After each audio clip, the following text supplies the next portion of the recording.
திமுக எதிர்ப்பு என்பது அவருடைய தனிப்பட்ட அரசியல்.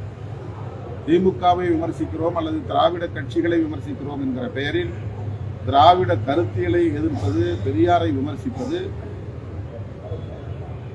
மிக மிக கண்டிக்கத்தக்க ஒன்று. அவர் மீது எனக்கு மதிப்பு உண்டு.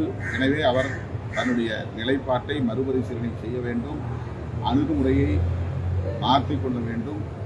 பெரியார் மீதான நன்மதிப்பை சீர்குலைப்பதில் அவருக்கு எந்த லாபமும் கிடைக்கப் போவதில்லை. அவர் சனாதன சக்திகளுக்கு துணை போவதற்குத்தான் அது பயன்படும்.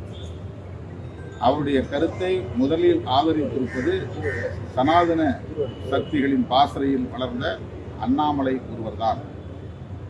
இதிலிருந்தே அவர் புரிந்து கொள்ள வேண்டும் தாம் பேசுகிற அரசியல் யாருக்கு சாதகமாக இருக்கிறது.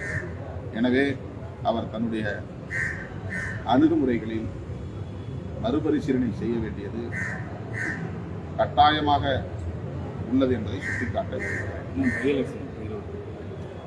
ஈரோடு கிழக்கு சட்டமன்ற தொகுதியில் திராவிட முன்னேற்றக் கழகம் வேட்பாளரை நிறுத்துவதற்கு சூழல் கணிந்திருக்கிறது. காங்கிரஸ் பேரு இயக்கம் அந்த தொகுதியில் மீண்டும் போட்டியிட விருப்பமில்லை என்பதை உறுதிப்படுத்தி இருக்கிற நிலையில் திராவிட முன்னேற்றக் கழகத்தின் வேட்பாளர் அங்கே நிறுத்தப்பட உள்ளார். அவருடைய வெற்றிக்கு விடுதலை சிறுத்தைகள் கட்சி பாடுபடும். கூட்டணி கட்சி தலைவர்களை எல்லாம் ஒருங்கிணைத்து திராவிட முன்னேற்றக் கழகத்தின் தலைவர், தமிழ்நாடு முதலமைச்சர் பிரச்சாரம் ஏற்பாடு செய்வார் என்று நான் நம்புகிறேன். அந்த நிகழ்வுகளில் கட்டாயம் நான் பங்கேற்பேன்.